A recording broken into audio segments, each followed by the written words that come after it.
Um homem escreveu, 500 anos antes do fato, o preço exato pelo qual seu próprio Deus seria vendido. 30 moedas. Nenhuma a mais, nenhuma a menos. Não foi adivinhação, não foi coincidência. Foi um profeta chamado Zacarias, sentado numa Jerusalém em ruínas, escrevendo linhas que só fariam sentido completo 4 séculos e meio depois, numa noite em que um discípulo devolveria esse mesmo valor, jogando-o no chão de um templo. A maioria pergunta se as profecias sobre Cristo se cumpriram. Essa não é a pergunta certa. A pergunta certa é, por que só um profeta, entre todos os que Israel já teve, recebeu o roteiro inteiro, do jumento até o trono, da traição até o dia em que os pés dele vão pisar de novo numa montanha que ainda vai se abrir ao meio? Há um detalhe que quase nenhuma leitura apressada percebe. Todas as visões mais famosas desse livro, 8 ao todo, não vieram ao longo de meses ou anos. Vieram numa única noite. Um homem dormindo, ou talvez nem dormindo, recebendo em sequência ininterrupta cenas que atravessam séculos de história que ele jamais veria. E o que vem mais adiante é maior ainda. Nesse livro, o próprio Deus vai falar na primeira pessoa sobre a própria morte. Vai dizer, com todas as letras, que vão olhar para ele, para o Senhor, como para alguém que foi traspassado. Isso não está em nenhum outro lugar do Antigo Testamento com essa clareza. E há uma última cena, a mais estranha de todas. Um monte se rachando ao meio, debaixo dos pés de alguém que desce do céu. Essa parte específica, essa, ainda não aconteceu. Volte comigo alguns séculos. Jerusalém, ano 520 a.C. Não a Jerusalém gloriosa dos tempos de Davi ou Salomão. Uma Jerusalém cansada, remendada, cheia de gente que voltou do exílio babilônico carregando mais desânimo do que esperança. 70 anos antes, os babilônios tinham arrasado a cidade e levado o povo cativo.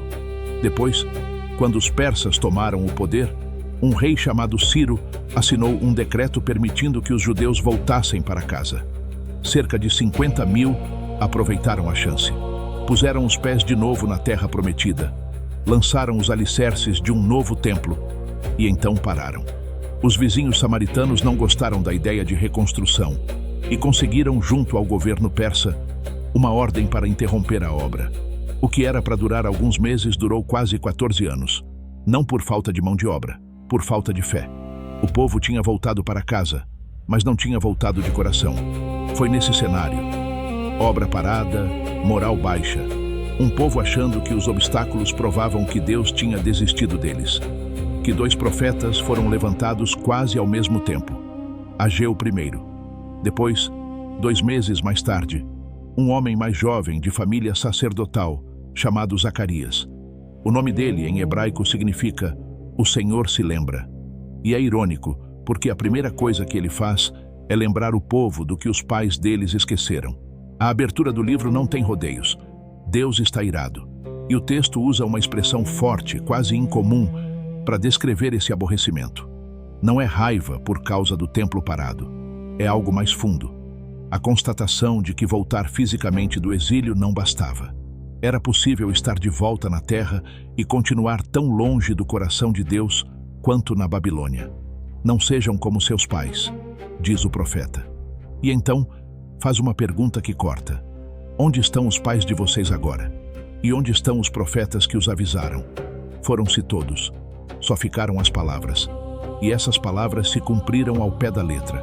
O juízo que os profetas anteriores anunciaram caiu exatamente como anunciado. Era esse o argumento de Zacarias. Se as palavras antigas de julgamento se cumpriram tão precisamente, por que duvidar das palavras novas de restauração? Ninguém imaginava, naquele momento, o tamanho da restauração que estava sendo prometida.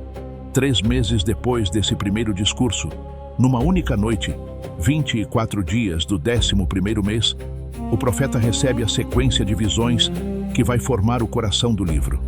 Um homem montado num cavalo vermelho, parado entre as murteiras. Zacarias pergunta quem é, e a resposta que recebe é estranha. Esse cavaleiro é chamado, poucos versículos depois, de Anjo do Senhor.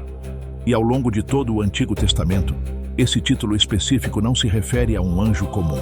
Refere-se a uma manifestação visível do próprio Deus. A mesma figura que apareceu a Moisés na sarça ardente. A mesma que lutou com Jacó. A mesma que apareceu aos pais de Sansão. Esse cavaleiro divino está ali com um propósito. Intercede. Pergunta até quando Deus vai adiar a misericórdia sobre Jerusalém. E a resposta que recebe é de consolo. A cidade será reconstruída. O cordel de medir será estendido de novo sobre ela. Não para marcar destruição, mas para marcar reconstrução. Isso resolve uma camada. Mas abre outra maior. Se esse cavaleiro é o próprio Senhor aparecendo em forma visível para interceder por Israel, quem mais nesse livro vai aparecer sob disfarces que só fazem sentido pleno olhando para frente? As visões continuam, uma atrás da outra, naquela mesma noite. 4 chifres e 4 ferreiros. Os impérios que ainda iriam esmagar e ser esmagados. Um homem com um cordel de medir, planejando as dimensões de uma Jerusalém futura tão grande que vai precisar viver sem muros, protegida apenas por um muro de fogo ao redor. A própria presença de Deus como defesa. Um castiçal de ouro que nunca precisa de reabastecimento manual porque está ligado direto à fonte de azeite. Símbolo, o próprio texto explica, do Espírito de Deus, não da força humana. Mas é a 4ª visão que carrega o peso mais denso. Zacarias vê Josué, o sumo sacerdote da época, parado diante do anjo do Senhor. E ao lado dele, acusando-o, está Satanás. As vestes de Josué estão sujas. Literalmente no hebraico, o termo descreve o tipo de sujeira mais repugnante possível para um contexto sagrado. E o sacerdote não tem como se limpar sozinho. Não há ritual. Não há esforço que resolva aquilo. Então o anjo ordena: tirem dele as vestes sujas. Ponham nele um turbante limpo. E a razão dada não é o mérito de Josué. É uma escolha que Deus já tinha feito por amor. Não por causa de nada que o sacerdote tivesse feito para merecer. Um homem incapaz de se purificar, sendo purificado por decreto de outro. E então, vem a frase que muda o tom de tudo. Trarei o meu servo, o renovo. No hebraico, essa palavra, tzemach, não é um título qualquer. Aparece de novo mais adiante, e sempre carregando a mesma ideia. Um broto, que nasce de um tronco que parecia morto. Não uma dinastia forte se perpetuando. Uma raiz cortada que, contra toda lógica, ainda produz vida. Josué era só a sombra. O sacerdote real, purificado por decreto, era um sinal. O texto usa exatamente essa palavra, sinal, apontando para outro sacerdote que ainda estava por vir. A visão seguinte reforça o mesmo padrão em Zorobabel, o líder responsável por terminar a construção do templo. A ele é dita uma das frases mais citadas do livro inteiro. Não por força, nem por poder, mas pelo Espírito do Senhor. A reconstrução não dependia da capacidade política ou militar de Zorobabel. Dependia de uma fonte de poder que ele não controlava. E os dois, Josué e Zorobabel, sacerdote e governante, são chamados no texto de os dois ungidos, literalmente, filhos do óleo, os canais pelos quais a graça de Deus chegava ao povo naquele momento. 2 homens comuns carregando um papel grande demais para eles sozinhos. Isso planta a pergunta que vai dominar o resto do livro. Se um sacerdote sozinho não basta, e um governante sozinho não basta, o que acontece quando as duas funções, sacerdócio e trono, precisarem se encontrar numa única pessoa? A resposta vem poucos capítulos depois, num gesto que para qualquer judeu que conhecesse a lei, deveria ser impossível. No capítulo 6, uma delegação chega vinda da Babilônia trazendo prata e ouro, uma oferta dos exilados para o templo. E Deus manda Zacarias fazer algo estranho, pegar esse metal e fabricar uma coroa, não uma mitra sacerdotal, uma coroa real, e colocá-la na cabeça de Josué. Isso quebrava a lei levítica. Sumo sacerdote não usava coroa. Coroa era símbolo de realeza, e realeza e sacerdócio, em Israel, eram linhas separadas por decreto divino desde os tempos de Moisés. Um rei que tentou assumir função sacerdotal, mais tarde na história de Israel, foi castigado com lepra na hora. Então por que coroar o sacerdote?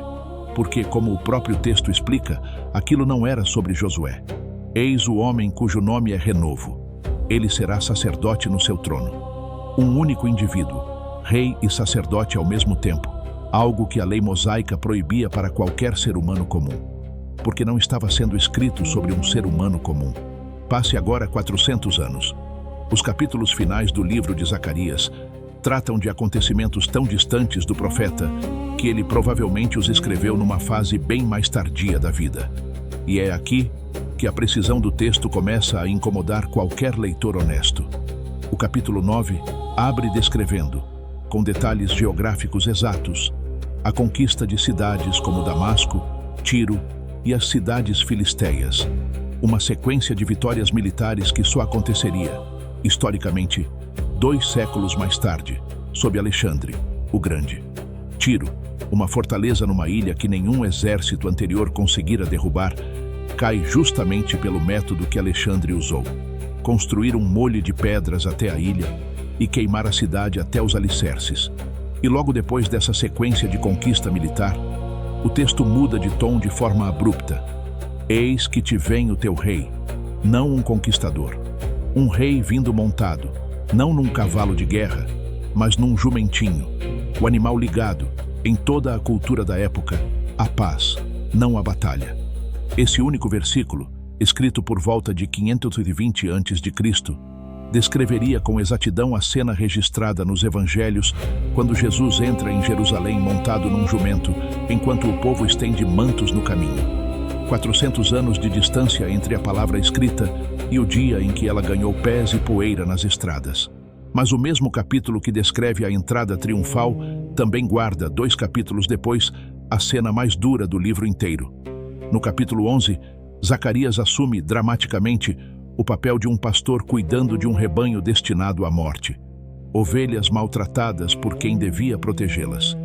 Ele usa 2 varas simbólicas, uma chamada graça, outra chamada união, representando o cuidado e a unidade que Deus ainda oferecia ao povo.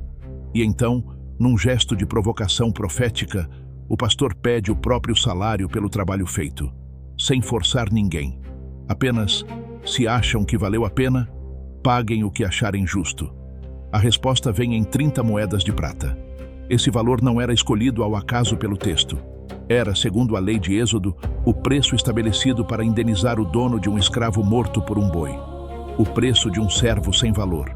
E o pastor recebe ordem de jogar essa quantia, com o texto marcando, quase com ironia amarga, esse avultado preço, dentro da casa do Senhor para o oleiro. Um valor calculado exatamente para doer. 4 séculos e meio mais tarde, um discípulo chamado Judas recebe exatamente 30 moedas de prata para entregar Jesus. E tomado de remorso, devolve o dinheiro jogando-o no chão do templo. Dinheiro que os sacerdotes, sem saber que estavam cumprindo profecia palavra por palavra, usam para comprar um campo do oleiro. Não é coincidência temática. É o mesmo número, o mesmo local, o mesmo gesto de jogar fora. E o pastor, no texto de Zacarias, quebra sua segunda vara, união, simbolizando que os laços internos da nação seriam rompidos. Historiadores confirmam que foi exatamente isso que aconteceu décadas depois da rejeição de Cristo. Uma nação dividida internamente que desmoronou sob o cerco romano no ano 70. Isso deveria incomodar qualquer pessoa que ouve essa história pela primeira vez, porque a pergunta que fica não é histórica, é pessoal. Quantas vezes a mesma coisa acontece em escala pequena, sem 30 moedas envolvidas, quando alguém decide o quanto Cristo vale para ele, calcula um preço barato demais e segue em frente como se aquilo não custasse nada a ninguém? Chegamos agora à parte do livro que nenhum comentarista consegue explicar sem gaguejar. Capítulo 12. Jerusalém está cercada por exércitos de várias nações, não pelos babilônios do passado, nem pelos romanos de 70 depois de Cristo, porque o próprio texto amarra esse cerco a um momento que só pode vir antes do retorno visível de Cristo. E no meio dessa cena de guerra, Deus promete derramar sobre a casa de Davi um espírito de graça e de súplicas. E então vem a frase: e olharão para mim a quem traspassaram. Pare um segundo nisso. Quem está falando nesse versículo é o próprio Senhor, na primeira pessoa. Não olharão para ele, olharão para mim. O mesmo Deus que fala está dizendo que vai ser traspassado e que o povo vai chorá-lo como quem chora um filho único, um primogênito. Não existe em nenhum outro lugar do Antigo Testamento uma declaração tão direta da divindade do Messias, combinada com a certeza da sua morte violenta. É Deus falando sobre a própria crucificação, séculos antes de existir uma cruz romana para crucificar alguém. E o capítulo seguinte aprofunda ainda mais essa ferida. Desperta, ó espada, contra o meu pastor, contra o homem que é meu companheiro. A palavra usada ali, no original, é a mesma empregada em Levítico para descrever um irmão, um igual.